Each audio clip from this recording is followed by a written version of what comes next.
সম্পর্ক তার চাইতেও শত গুণে বেশি তাদেরকে আপন করে নিলেন মুহাজির ভাইদেরকে।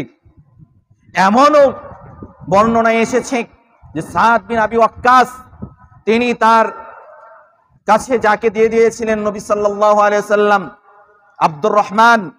তো সাদ বিন আবি ওয়াক্কাস বলছেন যে আপনি আমার ভাই, এখন থেকে আপনি আমার ভাই, আপনি আমার সব সম্পত্তি ভোগ করবেন, আপনি আমার বাড়ি ঘর যা আছে সব অর্ধেক করে আপনি নিয়ে নেবেন, এবং কি আমার 2টা স্ত্রী রয়েছে, আপনি যেহেতু সব ছেড়ে এসেছেন, আমার 2টা স্ত্রীর মধ্যে একটা স্ত্রীকে আমি তালাক দিয়ে দিব, ইদ্দত শেষ হওয়ার পরে আপনি তাকে বিয়ে করে নেবেন, আমার স্ত্রীও একটা আপনাকে দিয়ে দিব।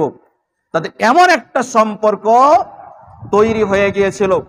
সম্মানিত উপস্থিতি মুসল্লিয়ান ইকরাম, ইতিহাসে তাদের মতন যে সম্পর্ক, তাদের মধ্যে যে সম্পর্ক হয়েছিল, সেই ইতিহাস বিরল ঘটনা। শুধুমাত্র